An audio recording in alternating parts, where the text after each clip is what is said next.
Au Québec, on aime ça le gin. Les ventes à la SAQ sont en hausse constante depuis 5 ans maintenant, peut-être plus. Les produits québécois se multiplient sur les tablettes. On a juste à le voir quand on va à notre succursale.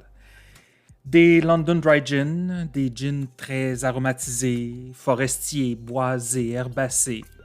La SAQ a même créé 8 pastilles de goût juste pour les gins. On parle souvent des produits, des recettes. Moi, je veux parler de ceux qui fabriquent le gin, des artisans, des entrepreneurs. Je veux connaître leur passion, ce qui les motive, leur moteur. Je veux entendre leurs histoires, aller au-delà de l'étiquette, au-delà du produit, de la bouteille. Parce que tout commence par un rêve, une passion. Je m'appelle Christian Tivierge, journaliste indépendant et oui, amateur de gin depuis plus de 5 ans quand ça a commencé à être trendy. Je vous propose donc des rencontres avec des passionnés qui jouent avec les saveurs, les ingrédients nobles et des alambics. On est mercredi, il fait beau et chaud en ce début de mois de juin. J'arrive à la distillerie Blue Pearl. Bonjour. Je cherche Francis Bluteau. On va aller dans le petit bureau, faire ça, tranquille. OK, pas de problème. Moi qui pensais voir des bouteilles, l'entrepôt est rempli de palettes de canettes. La veille, ils ont rempli des milliers de canettes de prêt à boire. C'est la grosse mode ces temps-ci. On s'installe dans son bureau. Il y a une grande fenêtre qui donne sur l'usine, les cuves en plastique remplies d'alcool et le gros alambic. Je commence mon projet, alors je lui explique qu'il est le premier que je rencontre. Et pour casser la glace, je lui dis tout bonnement que j'ai contacté aussi Franck Sergerie de la distillerie Vice et Vertu à Saint-Augustin-de-Desmaures. Et là, il part. C'est drôle parce que quand j'ai commencé le projet, j'avais deux, trois petites questions. Lui, il était déjà en affaires, puis moi, j'étais en train de comme, mettre ça sur pied. Puis, tu sais, j'ai comme, si tu regardes en termes de timeline, j'ai comme peut-être un an et demi-ish de retard en arrière de lui. Un an, là. Puis, tout ce qu'il faisait me dire, c'était genre, achète rien de chinois, c'est tough, c'est la merde. Mais pas c'est tough, mais il disait, tu sais, comme, c'était vraiment comme un beau défi, disons, là, mettons. Francis a 29 ans et il est rempli d'énergie et d'idées. C'est que moi, j'ai quelques projets, en fait. C'est que, tu sais, la distillerie, c'est mon projet principal. Sauf que on a eu des problèmes, dans le sens que, tu sais, on avait besoin de représentants, puis on n'était pas satisfait en ce qu'on se retrouvait. Fait que c'est simple. J'ai décidé de démarrer une agence avec 2 partenaires. Donc, moi, j'ai démarré la compagnie avec l'aide d'un de mes amis. Puis, je l'ai carrément donné à... Ben, pas donné. Je veux dire, mes amis ont pris ce projet-là, puis l'ont monté à un autre niveau. L'histoire de Blue Pearl ressemble un peu, pas beaucoup, mais quand même, à celle d'Apple, les gars dans leur garage qui ont assemblé un ordinateur personnel. Sauf qu'eux autres, c'est pas dans un garage que ça a commencé, mais dans une garde-robe.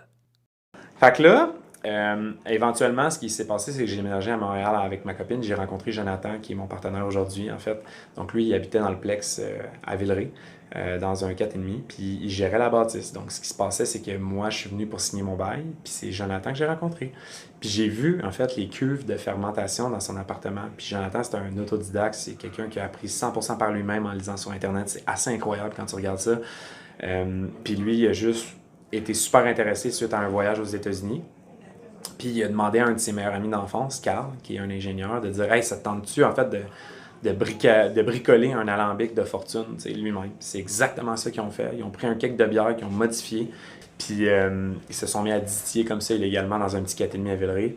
Puis moi, 2 ans après, je me suis joint à l'équipe en les rencontrant, puis je posais beaucoup de questions. Je veux dire, j'ai pas changé. Je suis un bon verbomoteur. Puis je posais des questions, je savais que moi, j'avais fini l'école, je travaillais comme représentant médical, puis je savais que je voulais un projet. Je voulais aller en immobilier, j'avais regardé la microbrasserie, j'avais regardé plein de choses, mais j'avais pas comme trouvé encore comme mon projet. Puis, tu sais, là, quand j'ai goûté ça, premièrement, ça a été instantané pour moi. Jonathan me disait non, je fais pas de la bière. Moi, dans le fond, quand il fermentait, il faisait pas de la bière. Il me dit, je fais des spiritueux. Puis là, j'étais, hein, des spiritueux? Puis là, il m'explique ça. Puis là, je goûte ça. Puis je suis comme, wow, OK. Francis a activé son réseau, son école, comme il dit, et il a défoncé des portes. Après tout, il venait de passer 2 ans comme représentant dans l'industrie pharmaceutique. Il a le verbe et il sait convaincre. Là, ce qui se passait, c'est qu'on était tellement flush sur le budget que je me disais, je peux pas me permettre de faire une erreur qui va me coûter 5, 10, 15, 50 000, tu sais. Fait que je me dis, si je peux poser une question qui va me permettre d'économiser ça, ben vas-y. Puis tu sais, en bon représentant, tu sais, le pire qui arrive, c'est que le monde ne va pas vouloir te parler. Ils vont te dire non. Fait que tu sais, moi, c'était comme, j'ai bombardé, puis écoute, là, j'ai fait des passes. Là. Je prenais le téléphone cellulaire de ma copine, je prenais mon téléphone, je prenais le téléphone de job que j'avais quand j'étais représentant. J'avais des faux courriels, j'avais des courriels de job étudiants. Tu sais, quand t'es une personne, tu vas demander des questions, ils vont dire, ouais, pourquoi il veut savoir sur mon industrie, lui, tu sais, je vais pas l'aider quand il va devenir un compétiteur. Mais quand tu es un étudiant, ah, mais oui, venez-vous-en. Tu sais, la perspective est tellement différente. Fait que j'avais comme compris ça. Fait que t'es allé avec ton système D, ta débrouillardise. Ben, je pense que c'est l'histoire de ma vie. Là. Fait que, adapt or die. Hein? L'artisan derrière l'alambic bricolé de toutes pièces, c'est Jonathan Pearlstein. Blue Pearl, Francis Bluto, Jonathan Pearlstein. Attends, on va aller voir Jonathan et lui montrer quelque chose. Disons, c'est pas des serpentins, c'est des shotguns qu'ils appellent. Fait que la vapeur, elle passe là-dedans. Puis tout alentour, c'est des liquides réfrigérants. Fait que c'est tout refroidi chaque. Fait que c'est beaucoup plus Efficace? performant, ouais, Okay. exactement. Il me montre son premier alambic, celui qu'il a caché dans sa garde-robe. Et j'apprends qu'en fait, il n'en avait pas un, mais 2 alambics. Ça, Ça, c'est toi qui l'as fait, hein? ouais. J'en avais 2 dans mon appart. Baril de bière, on a percé, on a fait ça un nipple pour mettre un élément chauffant de tank à eau chaude. À l'intérieur? OK. Plugué sur du 220. Fait que faire des prises 220 cachées dans les garde-robes. Puis tu mets ton jus là-dedans. Tu fermes. Puis Ça, c'est comme une colonne d'évaporation? Ouais, ça c'est comme une colonne avec les plateaux. Mais à la place d'avoir les plateaux, il y a la laine de cope. OK. Pur. Fait que ça va venir purifier ton produit. La section en haut, le serpentin. Un serpentin, ben oui. L'eau froide elle rentre là, elle ressort là. Ici, j'ai des trous pour pas qu'il se crée une pression. Jonathan m'explique en détail comment il a trouvé les pièces, les a assemblées. C'est assez impressionnant, en fait. Et c'est pas évident de se faire une image à l'audio, mais j'ai mis des photos dans l'article sur le site. Petite promo croisée en passant. Fait que. T'as appris ça où, ça? À faire ça? Tout seul. Tout seul. Ouais. YouTube, Google, C'est pratique, hein? très pratique. Puis, ça, c'est le parrot. Donc après ça, tu mets ça ici. Puis tu mets ton instrument de mesure qui flotte. Fait que tu peux toujours savoir à quel degré d'alcool que ton produit sort. Ton produit final qui sort Ouais, là. exactement. Ok. Là, tu mets un pot maçon. Et tu ramasses dans tes pots maçons. Puis après ça, tu te fais un gin tonic maison. Exactement. Ça t'a pris combien de temps faire ça? Le fabriquer, Ouais. c'était surtout faire venir les pièces des États puis tout, là. Le fabriquer en tant que tel, peut-être une semaine. Pendant que Francis trouve les sous, s'occupe des papiers, Jonathan, lui, active la production. Il va littéralement dormir à côté de son alambic. Il faut bouillir, bouillir et bouillir encore. Avec la 400 litres, parce qu'on ne fournissait pas, il y avait un lit. Parce qu'on travaillait de 3 h le matin à 11 h le soir, puis on recommençait à 3 h le matin, toi. Puis dans ce temps-là, il n'y avait pas d'employés. Tu sais, c'était juste nous. Donc. Vous faisiez des chiffres. Ouais, parce que j'étais le seul, moi, qui distillait. Donc, c'était vraiment dormir à la distillerie, puis recommencer. Tu sais, te coucher à 11 h, recommencer à 3 h le matin. 6-7 jours semaine, de même, pendant des mois et des mois et des mois et des mois. Là, mais, c'était ça qu'il fallait faire pour remplir les commandes, tu sais. Puis c'était parfait, tu sais. Quand tu fais pour toi-même, puis t'as un but dans tout ça, puis tout, ben t'es motivé à le faire, tu sais. C'est pas... tu sais, Mais puis ton tu but y à vas toi pas est de reculons, là, tu sais. Ton but à toi est probablement différent du but de Francis. C'est Il quoi m'expliquait son c'était de tout le temps sortir de sa zone de confort. Ouais. Bon. Ben, on sort tout le temps de notre zone de confort. On sort des nouveaux produits. L'encanage, c'est sortir complètement de notre zone de... C'est un autre game, là, tu sais. Fait que on a eu extrêmement beaucoup d'embûches. Mais on a, comme... Là, c'est la deuxième fois qu'on encanne. On a encore eu des problèmes. On les a réglés beaucoup plus vite parce qu'on sait la première fois, c'était l'enfer, là. Je sais que la prochaine encanage qui est dans 3 semaines, it should go comme un breeze. Sortir de sa zone de confort, t'as pas le choix.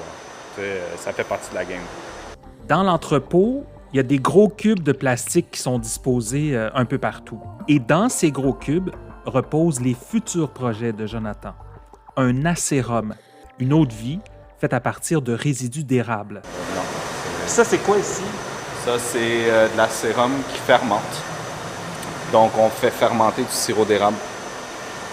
Puis après ça, une fois qu'il n'y a plus de sucre, puis tout a été transformé en alcool, c'est ça qu'on est en train de distiller en ce moment-là. Donc, ça c'est la Spirit Run, comme on appelle. C'est vraiment la version finale. Là, on fait toujours une run en premier, une strip. Donc, c'est rapide. Tu y vas vite. C'est pour séparer le jus brun de l'alcool.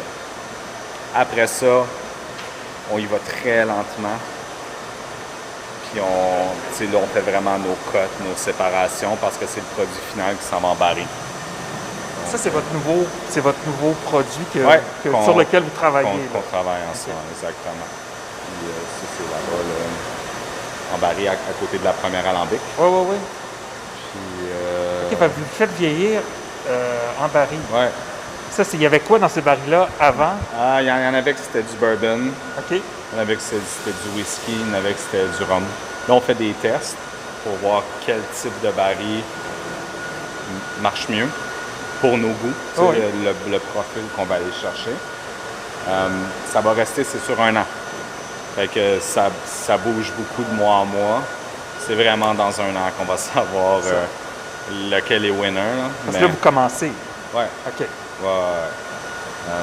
Ça fait peut-être 3 mois. Puis, tu sais, oublie pas aussi qu'on fait beaucoup de production de gin. Fait qu'on peut pas faire ça tout le temps. Tu sais, c'est des blocs. Tu sais, une fois que tout le gin est produit pour le prochain mois et demi, bien là, on peut se pitcher peut-être pour 2-3 semaines à juste produire de la sérum. Puis dès qu'on commence à être low en gin, bon, ben on arrête tout ce qui est à sérum puis on repart en gin. Puis on produit du gin dans le tapis pour retourner à la sérum. Tu sais, c'est vraiment des blocs de temps de même. C'est plus toi. Et ça ne s'arrête pas là. La distillerie a plein de projets, dont celui de produire du whisky. Et ça semble vraiment allumer Jonathan. Parce que dis-toi que les meilleurs whisky du monde, ça fait 300 ans. Ouais. Ils ont pu faire toutes leurs erreurs, puis le produit final qu'ils font là, c'est 300 ans d'erreurs. Nous autres, si on fait un whisky, on commence. On n'a pas 300 ans dans le derrière, là, puis fait qu'on va en faire des erreurs, ça va peut-être pas être parfait. C'est peut-être nos petits-enfants qui vont avoir la recette parfaite. T'sais. Ça sera même pas nous. Là, fait que, qui vont récolter le fruit. Exactement.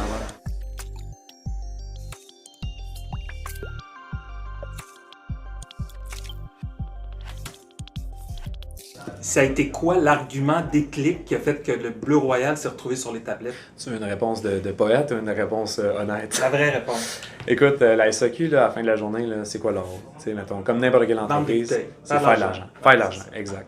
Fait que, en gros, là, quand tu vas leur présenter un produit, ultimement, ce que tu dois répondre, c'est pourquoi ils prennent ton produit, pourquoi ils font plus d'argent avec ton produit. C'est tout. Le fait que ce soit québécois, est-ce que ça compte pour eux? Oui et non. Parce qu'indirectement, ils vont être plus exigeants avec toi. Puis le consommateur québécois est plus exigeant avec des Québécois. Je vais te donner un exemple simple. On a sorti un produit à un moment donné, puis le monde écrivait publiquement « Oh my God, c'est pas bon. Puis il y en a d'autres « Oh my God, c'est vraiment bon. » Tu sais, je te disais « On adore, on n'aime pas. » Tu sais, le monde « Hey, Bleu Royal, wesh, un gin bleu. Hey, c'est quoi? Windshield Wash. » Tu sais, on les a tous entendus. Ben, tu sais, c'est que si on avait été une compagnie américaine ou du UK, personne n'aurait rien dit, là. Oublie ça, là. Le monde n'aurait juste rien dit, c'est passe un autre appel, puis je le rachète plus, mais j'en parle pas. Mais là, vu que c'est québécois, c'est comme, tu sais, l'expression, faut être plus catholique que le pape. Et Francis a des grandes ambitions pour l'entreprise. Il vise les marchés hors des frontières du Québec. Il parle ouvertement d'argent, de marchés disponibles, d'occasions à saisir. J'ai l'impression que la fleur de lys sur la bouteille de Bleu Royal, c'est pas juste une étiquette. C'est un peu un symbole de la réussite économique. Tu sais, c'est vraiment, on est une petite entreprise, mais tu sais, c'est start small, think big, mais comme. Parce que sinon, ça va être genre ça toute notre vie, là. C'est que des compagnies vont venir ici, vont nous implanter. nous s'imposer, puis après ça, nous autres, on se regarde, puis on est comme, hey, pourquoi on a de la misère, nous autres, à la personne internationale, là, tu sais, genre, comme le Québec, c'est une province de 7,5 millions, 8 millions de personnes, là, tu sais, c'est rien, là, on va se le dire, là. C'est un village, là. Fait comme il y a tellement de places où il y a des opportunités, puis que genre, comme, allons nous imposer là-bas, puis tout ça, puis tu sais, moi, je suis content, là, de pouvoir être là-dedans, tu sais. Puis c'est ça qui m'allume, en fait, là, tu sais. Mais ça a l'air de t'allumer pas mal. Ouais, puis tu sais, je suis compétitif dans la vie aussi, là, puis ça paraît. C'est ça, là. Alambic et compagnie est aussi sur Facebook, Instagram et Spotify. Abonnez-vous et partagez.